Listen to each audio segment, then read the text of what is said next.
Hello everyone. So with such a long and great break हम start करते हैं फिर से हमारे कुछ इंपॉर्टेंट क्वेश्चंस के साथ। तो आज की वीडियो है कोटा यूनिवर्सिटी के एमएससी सेमेस्टर थर्ड का, एमएससी मैथमेटिक्स सेमेस्टर थर्ड का जो फर्स्ट पेपर है, that is the analysis third का। एक हमारे पास क्वेश्चन है जो कि प्रीवियस ईयर क्वेश्चन है, जो कि 2023 में आया हुआ है। देखो, बेसिकली क्या होता है ना, जो ये हमारे कोटा यूनिवर्सिटी के जो क्वेश्चंस होते हैं वो रिपीट होते हैं बार बार। मतलब जैसे कि अगर आज अभी आपको 2026 में आप पेपर अगर दे रहे हो सेमेस्टर थर्ड का, तो आपको लास्ट 4 to 5 ईयर के क्वेश्चंस अगर आप कर लोगे ना, तो almost almost 80 to 90% paper cover up हो जाता है ना। सो स्टार्ट करते हैं कुछ इम्पोर्टेंट और यूजफुल क्वेश्चन के साथ। State and proof contours intersection theorem, right. So basically ये क्वेश्चन नहीं है, ये हमारा एक स्ट्रेट थ्योरम है जिसका स्टेटमेंट है if F of N colon N belongs to N be a decreasing sequence of a closed subset of a complete metric space X comma D such that limit N tends to infinity sigma f of n is equals to 0, then intersection n is equals to 1 to infinity f of n contains exactly the 1 point। तो मुझे बताने की तो ज़रूरत नहीं है, but फिर भी मैं एक बार बता देती हूँ कि यहाँ तक का जो पोर्शन है ना, ये limit N tends to infinity F of N is equals to 0 तक, ये हमें गिवन है। हमें प्रूफ ये करना है ना। आप लोग सब एमएससी मैथमेटिक्स के स्टूडेंट हो, तो मैं इतना आप लोगों से एक्सपेक्ट कर रही हूँ कि आप लोग को पता होगा कि स्टेटमेंट में गिवन भी होता है और जो हमें प्रूफ करना है वो भी होता है। तो यहाँ तक का जो क्वेश्चन है वो तो गिवन है, ये हमें प्रूफ करना है बेसिकली। सो स्टार्ट करते हैं प्रूफ, है ना। Step 1, forming a sequence.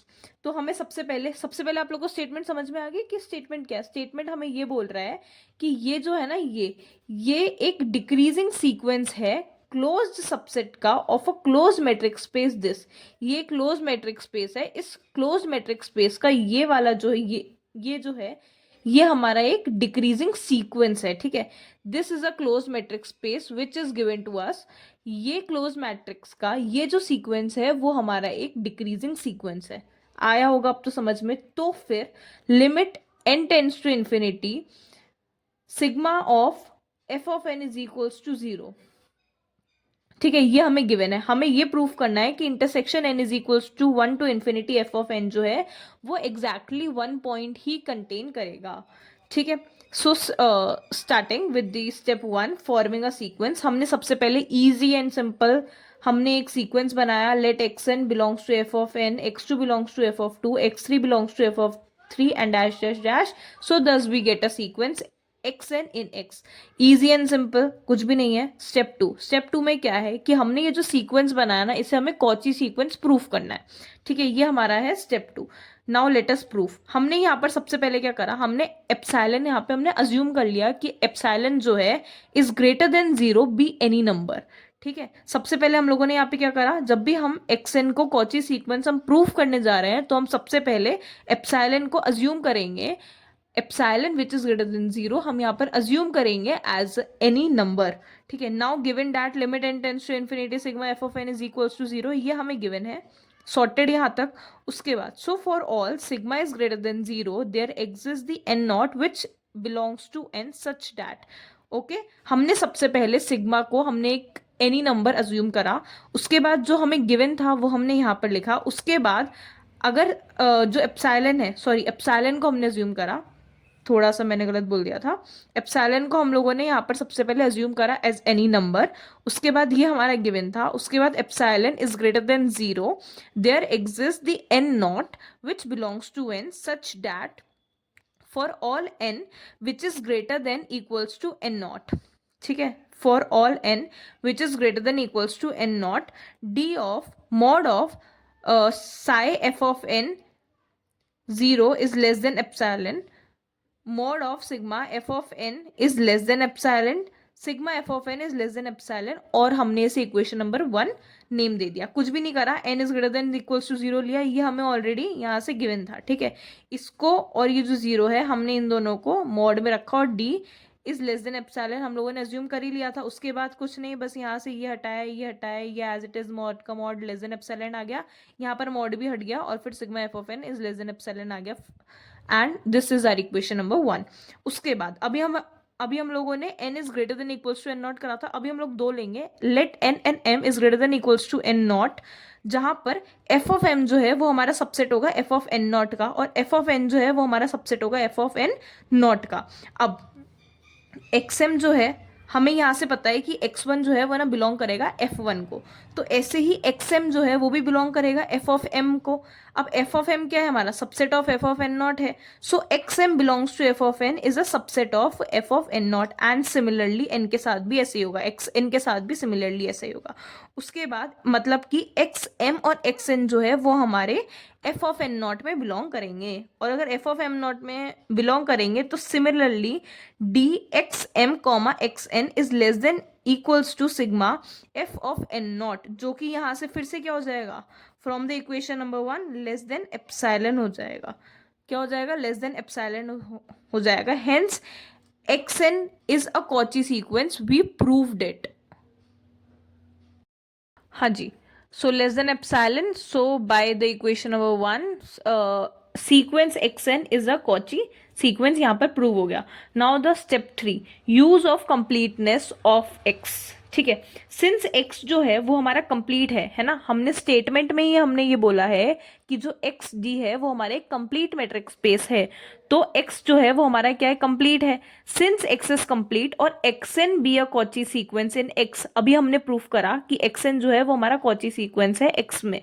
ठीक है, सो सिंस एक्स हमारा कंप्लीट भी है और एक्स एन जो है वो हमारा कॉची सीक्वेंस भी है एक्स में, thus it must converges to some part of X. X N अगर कॉची सीक्वेंस है एक्स में तो एक्स एन का कुछ पार्ट जो होगा वो कन्वर्ट्स करेगा ही करेगा to some part of x. ठीक है, से ए, उस कुछ पार्ट को हम लोगों ने ए यहाँ पर अज्यूम कर लिया। So limit N tends to infinity x N is equals to A, X N हमारा कॉची सीक्वेंस है एक्स में, तो एक्स एन का कुछ पार्ट जो है वो कन्वर्ट्स करेगा, या फिर हम ऐसा बोले कि एक्स एन जो है वो कन्वर्ट्स करेगा to the sum part of x, उसे हम लोगों ने ए अज्यूम कर लिया। So limit N tends to infinity x N is equals to a, हमने यहाँ पर इसे इक्वेशन नंबर 2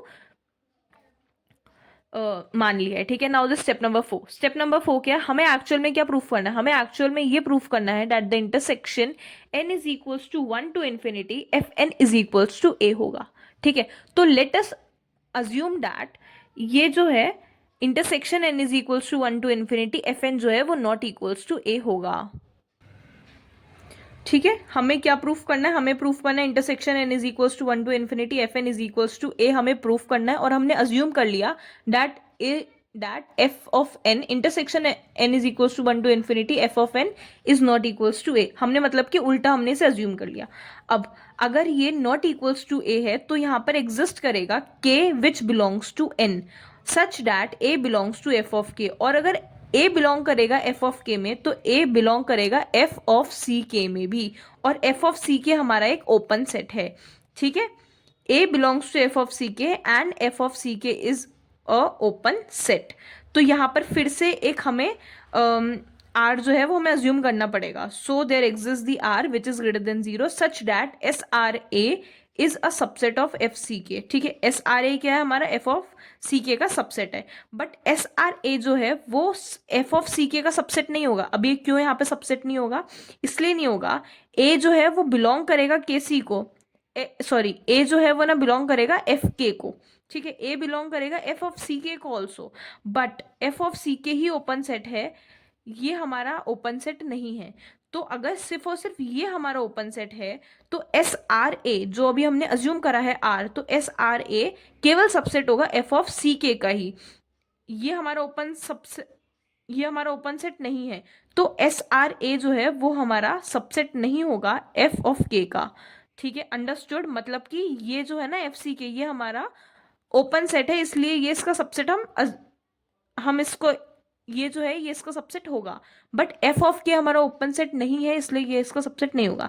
अब अगर एस आर ए सबसेट नहीं है एफ ऑफ एफ के का तो ये k+1 का भी नहीं होगा और ये k+2 का भी नहीं होगा, एंड सो ऑन। अब हमें ये पता है कि x of 1 belongs to f of 1, X of two belongs to F of two, हमें ये पता है। तो एक्स ऑफ के क्या बिलोंग करेगा, एक्स के जो है वो ना बिलोंग करेगा किसको, एफ ऑफ के को, एफ ऑफ के को ही बिलोंग करेगा, है ना। बट अगर एस आर ए सबसेट नहीं है एफ ऑफ के का, और ये तो एफ ऑफ के को ही बिलोंग करेगा, तो एक्स के जो होगा वो भी नहीं बिलोंग करेगा एस आर ए को, ठीक है। और एक्स ऑफ के प्लस वन भी नहीं बिलोंग करेगा, एंड सो ऑन। तो अभी हमने ऐसा देखा कि ये जो है ये हमारा क्या है, ओपन सेट है। बट अगर ये ओपन सेट है तो इसमें इतने सारे, ओपन सेट का मतलब क्या होता है, ओपन सेट का मतलब ये होता है कि इनफाइनाइट नंबर ऑफ पॉइंट्स जो है वो अपने अंदर कंटेन कर ले, ठीक है, यही होता है ओपन सेट का मतलब। बट इतने सारे पॉइंट्स तो इसने कंटेन ही नहीं करे, नहीं करे ना।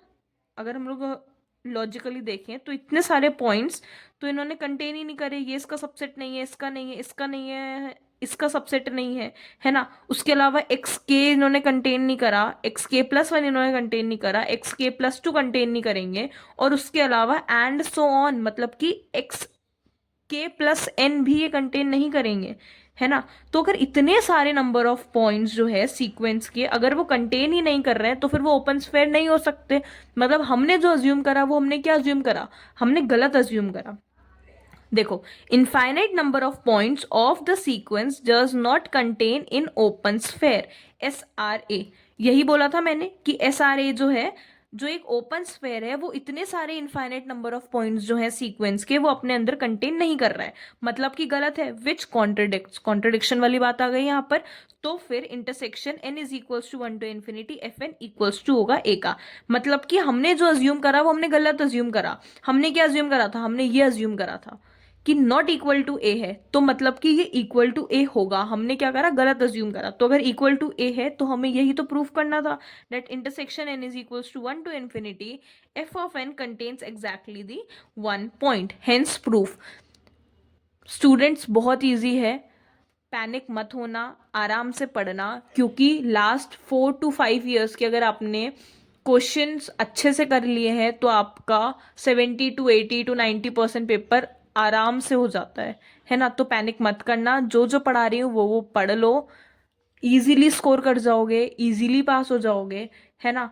और मैं जो आप लोग को करा रही हूँ वो ट्रस्ट मी, वो बस केवल इम्पॉर्टेंट क्वेश्चंस ही मैं आप लोग को करा रही हूँ। Okay, thank you so much for watching, और अच्छे से पढ़ना, अच्छे नंबर लेके आना, and my good wishes are always with you. Bye bye.